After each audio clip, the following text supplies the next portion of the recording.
이 시간 하나님 말씀을 봉독하는 시간입니다. 우종태 기사님 나오셔서 말씀 봉독해 주실 때에 여러분 경청하시기를 바랍니다. 창세기 13장 10절에서 13절 말씀입니다. 이에 롯이 눈을 들어 요단 지역을 바라본즉 여호와께서 원주 수알까지 온 땅에 물이 넉넉하니 여호와께서 소돔과 고모라를 멸하시기 전이었으므로 여호와의 동산 같고 애굽 땅과 같았더라. 그러므로 롯이 요단 온 지역을 택하고 동으로 옮겼으니 그들이 서로 떠난지라. 아브라함은 가나안 땅에 거주하였고 롯은 그 지역을 도시에 머무르었으며 그 장막을 옮겨 소돔까지 이르렀더라. 소돔 사람은 여호와 앞에 악하며 큰 죄인이었더라. 아멘. 감사합니다. 믿음이라는 것이 여러분 시작이 되고 생기면 믿음은 여러분 하나님이 우리를 사랑하신다. 여러분 어제도 하나님이 나를 사랑하셨고 지금도 하나님이 나를 사랑하고 계시고 장차 오실 그날까지도 하나님께서 나를 변함없이 사랑하신다 하는 것을 믿는 것이 믿음이다 말씀을 드렸습니다. 그래서 하나님은 우리를 사랑하시는 하나님이시다. 이 믿음이 우리 속에 생기면 사랑하면요 나머지 것들이 염려가 되지 않습니다. 자식이 부모를 사랑하면요 그 호주머니에 돈이 없어도 여러분 자기가 손에 쥔 게 없어도 부모님 손만 잡고 있으면 모든 게 거기에서 출발하는 줄 알기 때문에 두렵지 않습니다. 그래서 여러분 하나님을 사랑한다. 어제 사랑한 경험, 지금도 사랑하는 경험, 앞으로도 함께 하실 한 주님의 사랑, 이것이 내 속에 오롯이 담겨지면 여러분 그렇게 되면 하나님이 가장 중요한 분으로 내 삶의 매김이 됩니다. 그리고 모든 삶의 중심이 하나님 중심이 되지요. 그래서 오늘 이 믿음이라는 것은 새로운 세계를 보게 해줍니다. 믿지 않을 때는 보지 못하는 세상을 보게 되는 거죠. 롯은 갈등이 생겼을 때에 문제가 생겼을 때에 하나님을 선택하지 않습니다. 왜냐하면 그의 삶에 믿음이 없었기 때문에 그렇습니다. 그러니까 하나님이 중요하지 않은 거예요. 하나님이 지금 자기를 사랑한다는 말씀에 대한 믿음이 없던 거죠. 그러니까 그는 하나님에게부터 얻을 게 없는 거죠. 그러니 이 땅의 끝을 지금 뭔가를 잡아야 됩니다. 그래서 롯은 하나님을 선택하지 않고 오늘 10절 말씀해 보니까 물질과 세상적인 행복을 붙잡으려고 요단 동편 여러분 신할 땅을 잡고 나갑니다. 10절 말씀해 보시면 이에 롯이 눈을 들어 요단 들을 바라본즉, 자 지금 롯이 바라보는 것이 어디 있습니까? 하나님을 바라보지 않고 요단 들을 바라보게 되죠. 코로나 상태가 벌써 2년째입니다. 이 상황이 계속 유지되다 보니까 여러분 점점 경제는 어려워지고 미래의 앞길이 보이지 않습니다. 그러다 보니까 어떻게든 살아남아야 되겠다 하는 여러분 이 간절함 때문에 여러분 지금 우리가 경제라든지 이 땅의 것을 꼭 붙들려고 뭔가를 붙들려고 할 때가 있습니다. 오늘 여러분 롯의 선택을 할 것인가 아브라함의 선택을 할 것인가, 이것은 여러분 우리가 하나님이 나를 사랑하시는가 안 사랑하지 않는가를 믿음의 근거에서 우리가 바라보게 되는 것이죠. 하지만 기억하십시오. 우리의 선택에는 반드시 대가가 따릅니다. 오늘 이 물질과 관계를 여러분 하나님 관계보다 더 중요히 여겼던 롯의 결과가 어떻게 되는가? 물질보다 하나님을 더 귀하게 붙잡았던 아브라함의 결과가 어떻게 되는가? 우리는 이미 다 알고 있지만 한 번 더 세부적인 삶을 잡아보면서 우리 삶을 다시 한번 시선을 고정하시기를 원합니다.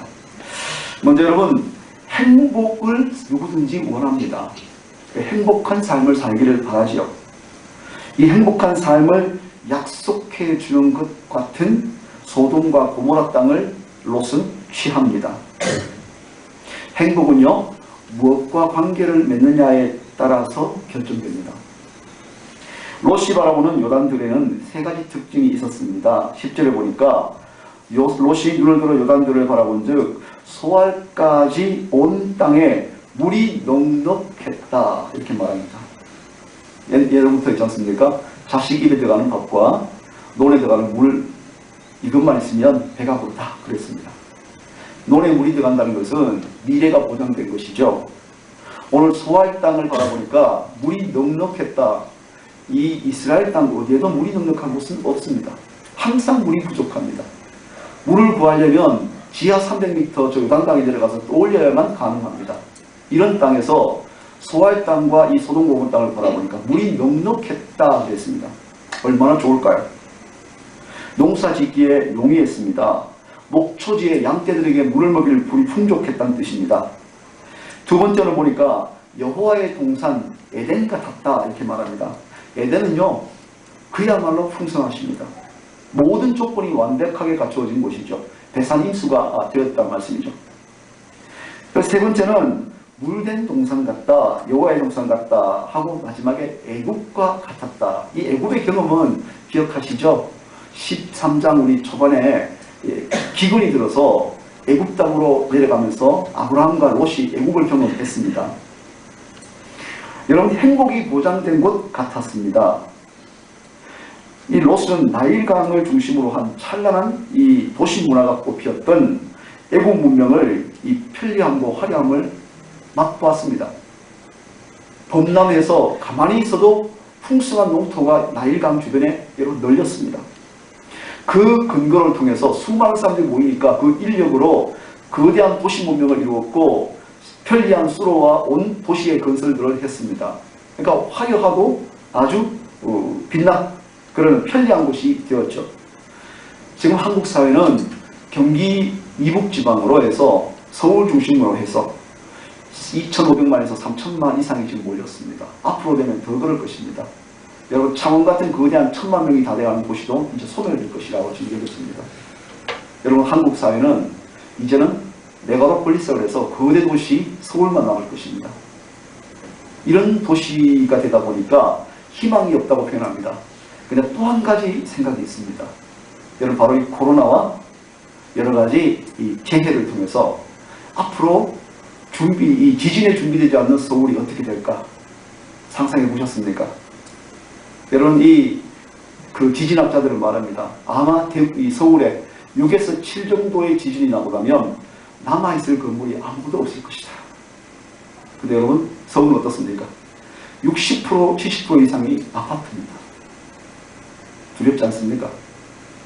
그래서 여러분 귀촌의 행렬들이 자꾸만 생깁니다. 하지만 귀촌을 어떻게 해야 될지 방법을 찾지 못해서 다시 또 회귀도 하죠. 어쨌든 여러분 도시 문명은 너무나 편리합니다. 그래서 아파트 문명을 누구나 원하지요. 그런데 롯도 똑같았습니다. 롯도 바로 그 세상 사람들의 편리와 화려함들을 똑같이 내로되어서 그곳을 바라보는 거죠. 그리고 그 땅에 여러분 소돔과 그 땅이 어떤 땅인가 바라봤더니 소돔과 고모라였다라고 말합니다. 소돔과 고모라 하면 우리 기억에는 어떻습니까? 역사적으로 가장 무서운 심판을 받았던 땅입니다. 하지만 롯이 바라볼 그때는 물이 넘쳐 흘렀고 에덴 동산 같았다, 애굽 땅 같았다, 물이 풍성했다, 뭐 조건이 다 갖춰졌죠. 얼마나 좋았겠습니까? 가장 화려하고 매력이 있는 도시지만 기억하십시오. 하나님의 축복이 없는 도시가 소돔과 고모라였습니다. 하나님의 관점으로 볼 것인가 세상적인 관점에서 볼 것인가 길이 갈라지게 되는 거죠. 인간적인 관점에서 보면 복된 것처럼 착각을 일으키는 도시입니다. 외관적으로 볼 때 강남을 가면 얼마나 화려합니까? 하지만요 강남에 한꺼풀만 벗기고 들어가면 그 뒤에는 빈민가가 널려 있습니다. 극과 극의 도시가 되었습니다. 여러분 대한민국만 아니라 이 세상은 원래 부족이 합니다. 다만 눈을 가리고 적당하게 바라보면서 누리고 있으니까 편리하다고 말하지만 세상은 실상은 부조리하고 불평부당한 곳이 세상입니다. 이곳이 우리의 땅이 아니란 말이죠. 나그네 인생인데 나그네 인생을 살아가면서 우린 자꾸만 이 땅에서 만세반석하려고 생각하는 이 착각 속에 우리가 놓여져 살게 됩니다. 결국 롯은 이런 생각 때문에 하나님과의 관계를 선택하지 않고 세상의 관점에서 선택하면서 따라갑니다. 하나님과 관계를 맺지 않고 세상과 관계를 맺었다는 거죠. 여러분, 관계를 맺으면 뭐가 되죠? 친구가 됩니다. 남자와 여자가 여러분 서로 관계를 맺으면 어떻게 됩니까? 부부가 됩니다. 나라와 나라가 친구를 맺으면, 관계를 맺으면 조약이 형성되고 동맹이 됩니다. 관계를 맺으면요, 서로 돕는 위치에 서게 되는 거죠. 하나님과의 관계를 맺게 되면 하나님과 동맹이 되고 하나님이 아버지가 되고 하나님이 나의 주인이 되십니다. 하지만 세상과 관계를 맺고 동맹을 맺게 되면 세상이 나의 주가 되고 세상이 나의 인도자가 되고 세상에 끌림을 받게 되죠. 11절 말씀에 그러므로 롯이 요단들을 택하고 동으로 옮기니 그들이 서로 떠났다. 선택에는 책임이 따릅니다. 잘못된 선택에는 반드시 대가가 따른다 그랬습니다. 롯의 비극은 아브라함을 떠나는 데부터 출발했습니다. 아브라함을 떠나는 것이 왜 비극일까 생각해 봤습니다. 여러분, 아브라함의 삶은 넉넉하지 않았습니다. 별로 가진 것도 없어서 보였습니다. 애굽에서 올라오기 전까지만 해도 그랬습니다. 하지만 아브라함이 성경은 그렇게 말합니다. 복의 근원이다 이렇게 말했습니다. 왜 그럴까요? 아브라함은 기도의 사람이었습니다. 가는 곳마다 기도를 했거든요. 아브라함은 믿음의 사람이었습니다. 하나님이 자기를 사랑하시고 자기를 인도하시고 동행할 것을 믿었던 사람입니다. 어디를 가든지 주님께 예배를 드렸던 사람이죠. 그래서 이런 사람을 만나게 될 때 여러분 후회 없는 인생을 살게 됩니다. 여러분 친구를 누구를 두냐에 따라서 여러분 우리 삶이 달라집니다. 왜? 유유상종이라고 그랬고요. 금묵적이라고 그랬습니다. 여러분 누구를 가까이 하냐에 따라서 우리 인생이 달라지게 되어 있습니다. 가장 중요한 친구는 누구입니까? 부모요 자식입니다. 부부입니다. 여러분 누구를 만나는가? 여러분 우리가 해볼 수 없는 선택할 수 없는 선택지가 부모와 자식 관계이고 선택지에서도 가장 중요한 선택지는 역시 부부입니다. 여러분 우리가 그 만남이 후회가 없는가? 재미있는 답이 있습니다. 12절 말씀을 여러분 같이 한번 보시겠습니까? 우리 13장 12절 말씀 같이 한번 읽어봅시다. 아브라함은 시작. 아브라함은 가나안 땅에 거주하였고 롯은 그 지역의 도시들에 머무르며 그 장막을 옮겨 소돔까지 이르렀더라. 자, 어디까지 이르렀다고 말합니까? 원래는 소돔까지 갈 의도가 없었어요. 그냥 소알 땅을 바라보면서 야 물이 좋다. 목초지가 있으니까 양떼를 키우고 좋겠다. 이래서 여러분 처음에는 그냥 동쪽으로 좀 내려갔습니다. 근데 점점 옮겨간 겁니다. 점점 옮겨져가고 점점 더 깊이 빠져들어가고 결국 마지막에는 어디까지요? 하나님이 가장 큰 심판을 하실 소돔까지 들어가게 됩니다. 처음부터 이런 사람은 없습니다. 여러분 물질을 택하면서 소돔까지 갔더니 롯은 처음부터 그렇게까지 갈 마음은 없었습니다. 근데 여러분 결국 도착해보니까 어딘가요?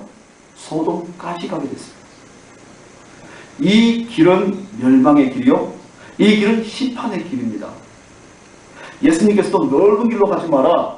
좁은 길로 가라고 말씀하셨습니다. 넓은 길은 가기 편합니다. 너무 넉넉해 보입니다. 안락해 보입니다. 화려해 보입니다. 누구나 가기를 소망합니다. 다만 내가 능력이 없어서 못 갈 뿐이지 선택만 되면 길만 열려지면 누구나 가보고 싶은 길이 바로 여러분 넓은 길입니다. 하지만 기억하세요. 화려한 것과 쾌락 뒤에는 항상 죄와 멸망이 따라옵니다.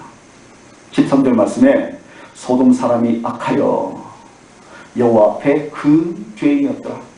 악한 사람들은 반드시 지금 흥할 것 같지만 반드시 멸망합니다. 좁은 길에는 영생이 있습니다. 하지만 사람들은 미련해서 여러분 이 항상 넓고 편안한 길, 좋은 길, 화려한 길, 편리한 길을 쫓아갑니다. 하나님은 여러분 이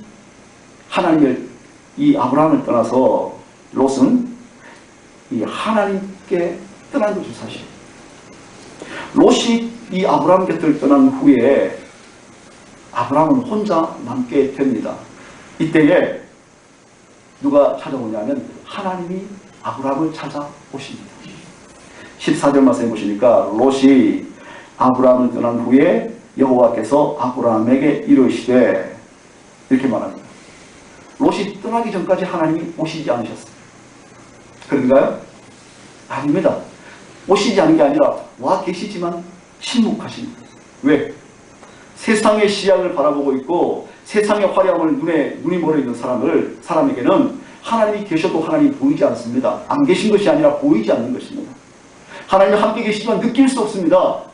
하나님이 함께 계시지만 전혀 그 선택을 하지 않습니다. 그러다 보니까 하나님이 안 계신 줄로 착각합니다. 롯이 아브라함과 함께 있을 때 하나님이 거기에 계셨습니다만 롯은 하나님을 보지 못했습니다. 그의 눈에 세상의 궁각지가 꼈기 때문에 그렇습니다.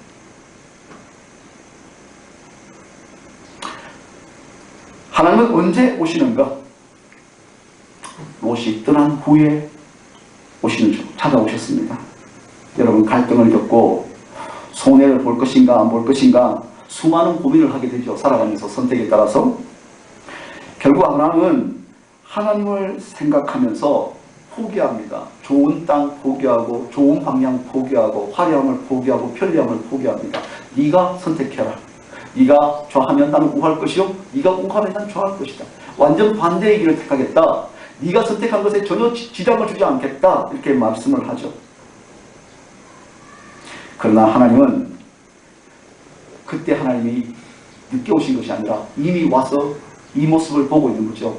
누가 어떤 선택을 하는가를 보고 있습니다.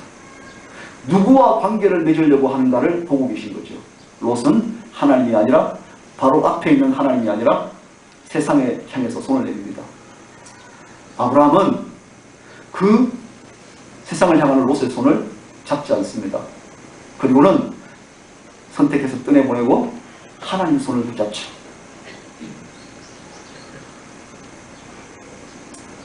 하나님은 이미 아브라함 곁에 계셨습니다. 다만 언제쯤 나타나서 아브라함과 함께 해야 되겠다 하는 기회를 보고 계신 거죠. 왜 그럴까요? 우리에게는 시간이 필요합니다. 모든 관계에서요, 마음이 열리는 것은 단번에 마음이 열리지 않습니다. 시간이 쌓이면서 관계의 깊이가 깊어질 때에 마음이 열리게 됩니다. 친구라는 것은 시간이 필요한 것이죠. 한순간에 여러분 마음이 탁 열리나요? 여러분, 제가 제 아들과 이야기하는 것도 쉽지 않습니다. 왜냐하면 여러분, 제 아들과 함께 20년을 살았지만 아들과 함께 이야기하는 것이 편치가 않아요. 제가 특별하게 아들과 싸운 거 아닙니다. 그럼에도 불구하고 이야기를 하려고 하니까 이게 꼬리가 잘 풀리지가 않더라고요. 왜? 서로의 이야기를 할 수 있는, 마음에 열 수 있는 시간들이 적었다는 거죠. 똑같습니다. 누구든지 마음의 시간을 투자하지 않고는 결코 열리지 않습니다. 오늘 여러분 본문에도 하나님이 아브라함 곁에 계셨지만 대답하지 않고 기다리신 이유는 그렇습니다. 시간이 필요했던 거죠. 눈물의 시간이 필요했습니다. 한숨의 시간이 필요합니다. 기도의 시간들이 필요합니다. 그 가운데서 우리는 믿음이 성숙하게 되죠. 그때까지 기다린 겁니다. 믿음이 성숙해지고 서로의 마음을 알게 되는 시간이 될 때에 주님께서 오셨습니다. 아니요, 아브라함이 그때 하나님이 보인 겁니다. 오신 것이 아니라 하나님이 이미 와 계십니다. 그분이 그때서 보이기 시작하는 거죠. 이전까지는 세상의 화려함과 세상의 방법들 때문에 내 눈이 가렸습니다. 하지만 여러분, 그 믿음이 성숙해지니까 눈이 열린 것입니다. 계란이 부화할 때까지 여러분, 인위적으로 껍질을 깨주면 어떻게 됩니까? 생명이 죽습니다. 스스로 껍질을 깨고 나올 수 있도록 기다려야 합니다. 그때의 생명이 나오는 거죠. 미리 깨주면 그 뒤에는 죽음밖에 없습니다. 하나님은 우리의 믿음이 여러분 자라도록 성숙해지기를 원하십니다.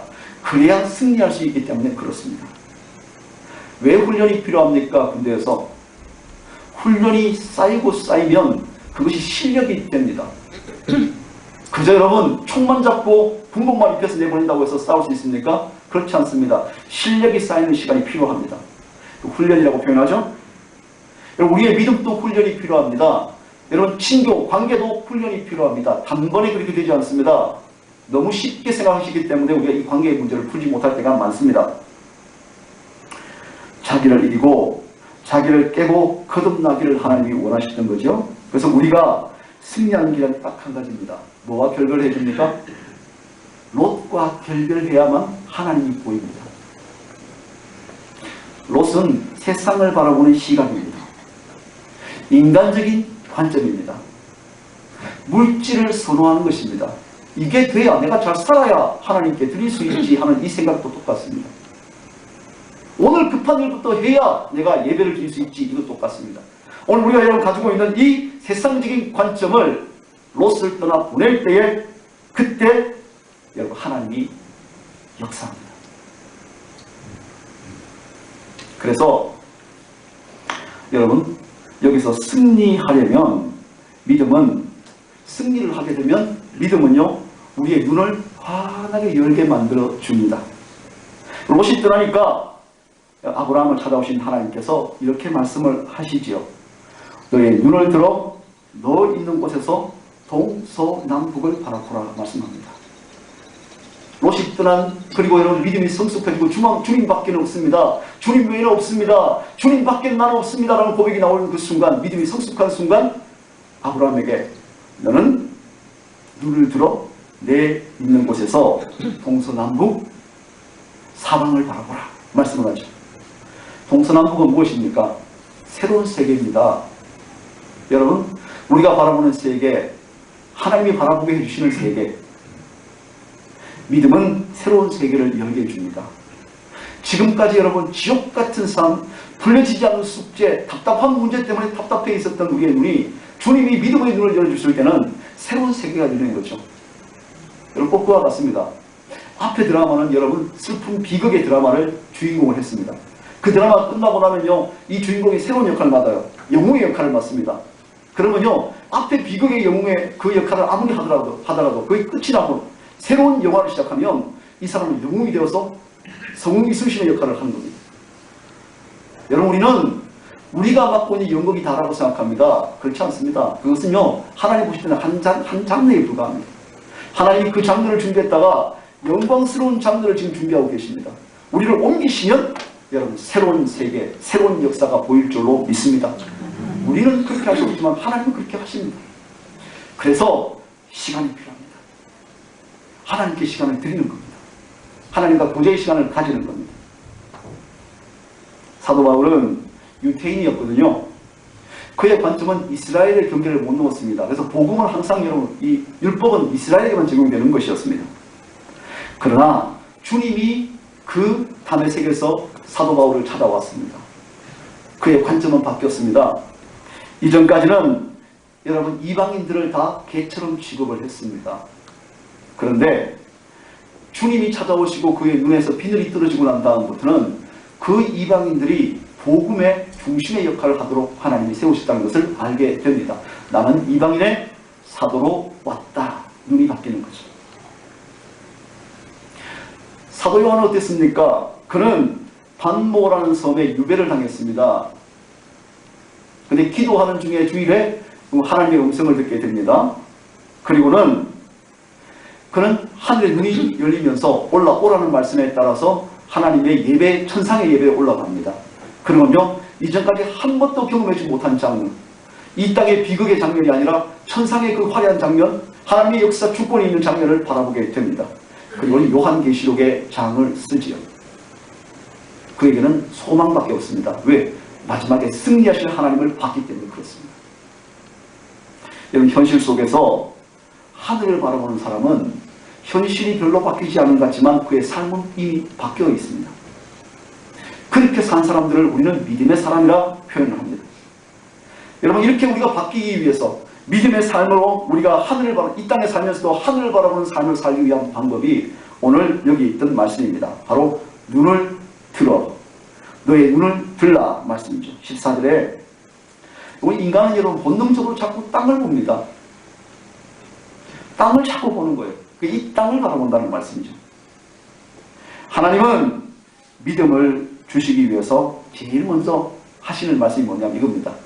사람은 자꾸 땅을 보지만 하나님은 우리에게 믿음을 주시기 위해서 이렇게 말합니다. 고개를 들어라. 눈을 하늘을 향해 들어라. 여러분, 안스로폰이라는 말이 있습니다. 헬라어인데요. 안스로폰이란 말은 고개를 하늘을 향해 드는 사람이라는 존재입니다. 지금까지 짐승들은 항상 고개를 앞을 보고 있었습니다. 하늘을 향해 고개 들기가 쉽지 않습니다. 유일하게 인간만 여러분 직립하면서 하늘을 보는 존재였습니다. 그래서 천체를 관측하고 우주를 관측했던 존재죠. 별자리를 찾으면서 계절을 찾아냈던 사람들입니다. 여러분, 철학자들도 인간이 어떤 존재인 줄 압니다. 하물며 하나님 믿는 사람이 저와 여러분은 어떻게 되겠습니까? 하늘을 보라는 주님 말씀을 명령에 순종해야 되지 않겠습니까? 현실과 환경을 보면 절망과 좌절밖에 없습니다. 하지만 눈을 들어서 하늘을 보면 놀라운 비전과 하나님의 세계가 보일 줄로 믿습니다. 하나님이 우리 눈을 여시면 새로운 세계가 보입니다. 두 번째는요, 너 있는 곳에서 라고 말합니다. 하늘을 바라보는데 어디에서요? 여기를 떠났어? 아닙니다. 지금 선 네 자리에서 라고 말합니다. 여러분, 우리가 서 있는 자리, 거기서부터 시작을 해야 합니다. 우리가 서 있는 곳에서, 그곳에서 기적이 시작됩니다. 여러분, 하나님이 개입하시면 내가 선 자리에서 하나님의 역사가 시작이 됩니다. 비전이라는 것은 여러분 멀리 있는 것을 눈앞에 보는 것이 비전입니다. 텔레비전이란 말은 여러분 이 전파로 멀리 있는 서울에 있는 것들, 뉴욕에 있는 것들을 눈앞에 보여주는 겁니다. 텔레비전이죠. 여러분, 성경에서 말하는 비전은 하나님께서 꿈꾸는 세상을 우리 눈앞에 보여주시는 겁니다. 그렇기 때문에 그들은 절망하지 않습니다. 하나님의 그 텔레비전을 보는 겁니다. 요한이 그랬습니다.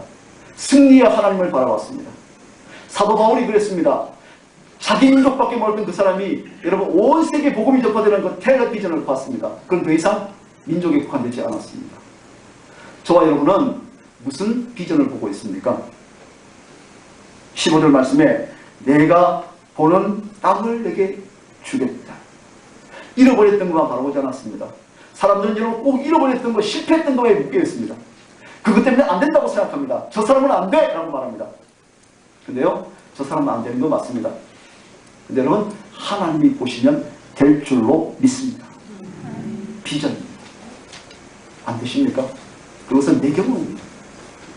내 경험 때문에 안 되는 것이지 하나님이 보시면 됩니다. 이게 우리의 믿음입니다. 왜? 그분은 그 능력이 있으시기 때문에 그렇습니다. 우리가 눈을 감고 있으면 아무것도 일어나지 않습니다. 나는 하지 않겠다. 나는 바뀌지 않겠다. 나는 할 수 없다. 눈을 감고 계시면 아무것도 일어나지 않습니다. 하지만 하늘을 보고 하나님을 바라보십시오. 믿음은 새로운 세계를 보는 것입니다. 16절 말씀해 보시면 내가 내 자손으로 땅에 티끌 같게 하리니 사람이 땅의 티끌을 능히 셀 수 있을진데 내 자손도 그러하리라. 한마디로 말하면 뭐죠? 못 센다는 말씀입니다. 그만큼 많게 하겠다는 말이에요. 현실은 어떻습니까? 자식이 한 명도 없는 거예요. 하나님이 주신 축복은 셀 수도 상상할 수도 측량할 수도 없습니다. 왜? 그분이 원래 성품이 그렇습니다. 세상이 주는 축복은 뻔합니다. 뻔합니다. 앞을 보아도 뒤를 보아도 그렇습니다. 여러분, 이루어도 절망입니다. 이루었다 해도 마음이 공허합니다. 나라를 대통령이 되어도 그 끝은 허무합니다. 이 땅의 것은 원래 그렇습니다. 그래서 눈을 들라고 말씀하시죠. 여러분 자꾸 내려가지 마시고 눈을 드십시오. 눈을 드시고요. 그리고 여러분 선자리를 벗어나지 마십시오. 여러분 선자리에 하나님이 역사하시면 바뀌기 시작하는 겁니다. 그리고요, 그 하나님이 나를 선자리에서 하나님을 바라보고 주님께서 내게 텔레비전을 보여주시면 여러분 그 다음부터 움직이시길 바랍니다. 여러분 마지막에 일어나 걸으라고 말씀하죠. 17절 말씀에 너는 일어나 그 땅을 종과 행으로 행하여 보라. 내가 그것을 내게 주리라. 아멘. 여러분, 항상 행동할 때 하나님이 주십니다. 하나님의 비전은, 여러분, 누리는 조건은 그렇습니다. 눈을 드는 겁니다. 결국 바라보는 겁니다, 주님은. 그리고 내가 본 믿음, 내가 얻은 믿음 가지고 움직이는 겁니다. 일어나 걷는 겁니다. 우리 미래는 아무도 가본 사람이 없습니다. 무당이 점 3천만 원짜리 점을 쳐도 우판에 걸려도 미래는 볼 수 없습니다. 성경에 명확하게 말하는 것은 여러분, 귀신들도 과거는 봅니다. 하지만 미래는 볼 수 없습니다. 왜? 미래는 하나님이 결정하시는 것이지 귀신 따위가 결정할 수 있는 사역이 아닙니다. 그러므로 여러분, 누구나 동일합니다. 미래는 내가 어떻게 볼 수 없는 조건입니다. 딱 한 가지요. 그 미래는 여러분, 믿는 사람의 것인 줄로 믿습니다. 그러므로 여러분, 믿는다. 하나님은 나를 사랑하시는 분입니다. 어제도 사랑하셨고 지금도 사랑하시고 내일도 영원히 변함없이 주님은 나를 사랑하십니다. 지금 상황은 내가 이렇지만 하나님은 나를 여전히 사랑하고 계시고 앞으로 사랑하십니다. 그 하나님이 나의 하나님이시기 때문에, 내가 그 하나님을 믿기 때문에 미래는 내 것입니다. 하나님 우리 것입니다. 고백할 수 있게 되는 거죠. 어떤 분들은 결혼을 해서 기저귀를 빱니다. 처녀 때 좋았지 노래 부를 때가 있습니다. 하지만 그 아이의 똥기저귀를 빨고 밥을 하고 그리고 빨래를 합니다.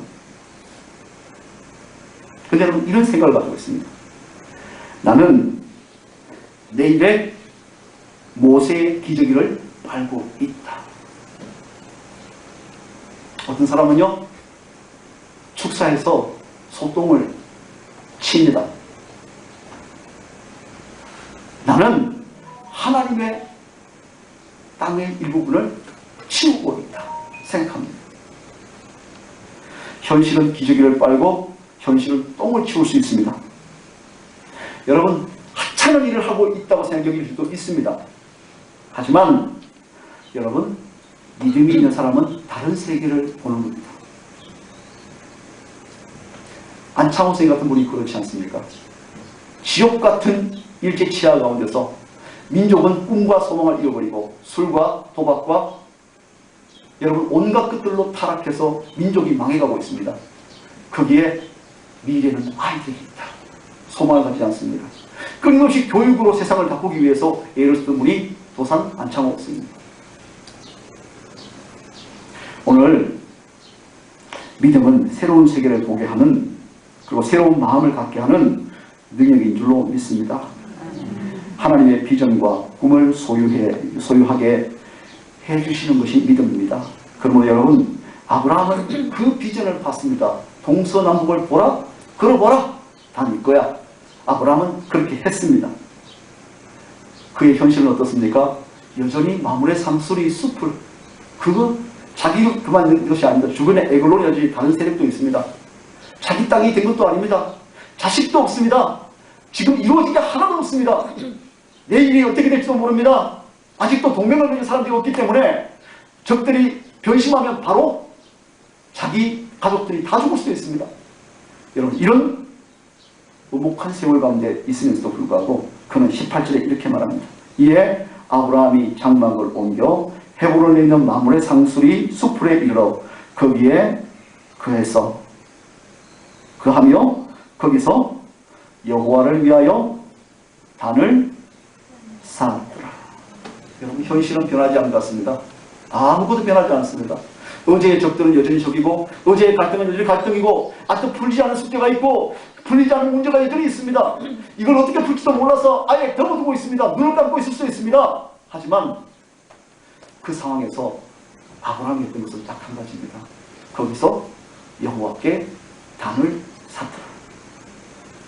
어제나 오늘이 달라진 것이 없습니다. 하지만 아브라함은 이미 사람이 변했습니다. 비전을 봤습니다. 비전을 본 사람, 꿈을 본 사람은 여러분 현실이 어떻든지 관계하지 않습니다. 아브라함이 무엇을 했습니까? 단을 쌓았습니다. 고독하고 외롭고 성취감도 없는 이 현실 가운데서 그는 하나님께 예배를 시작했습니다. 왜냐고요? 예배하는 그 순간에 믿음이 다시금 살아나기 때문인 줄로 믿습니다. 예배하는 중에 여러분 상황은 변하지 않습니다.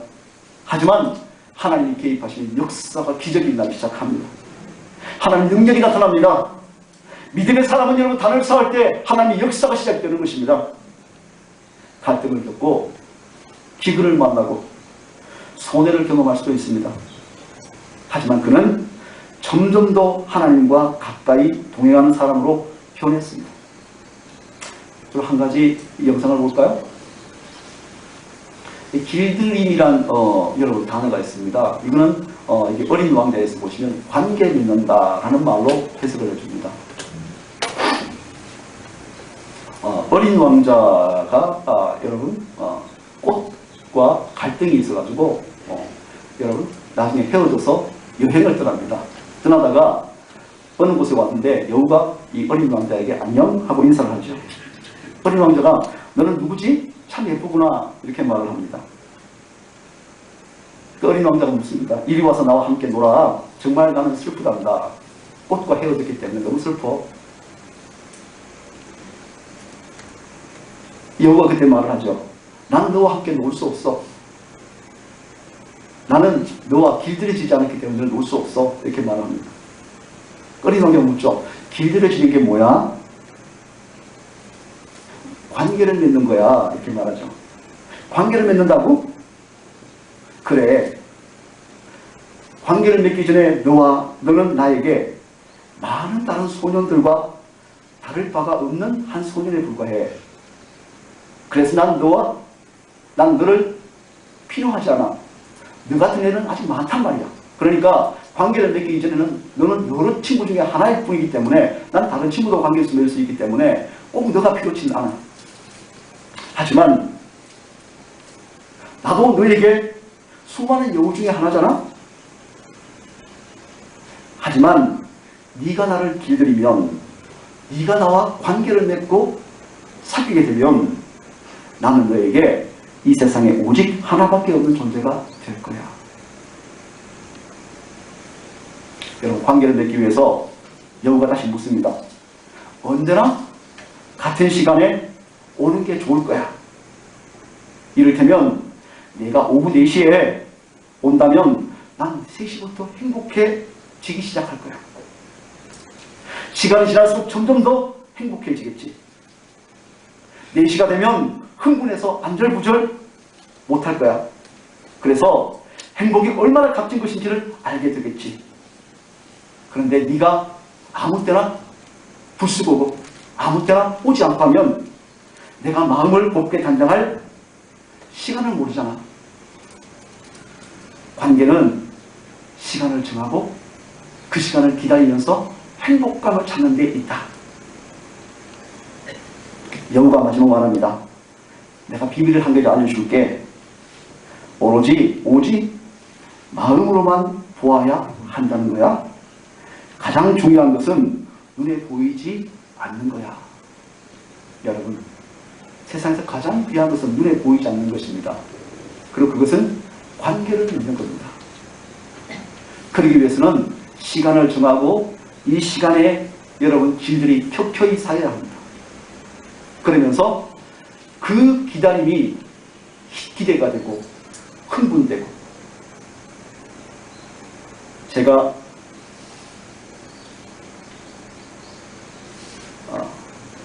이런 관계죠. 이런 관계가 되는 겁니다. 제가 옛날에 밀양에서 봉사를 할 때 여름수양학교 봉사를 했습니다. 근데 여자의 6학년짜리 하나이가 이런 고백을 하더라고요.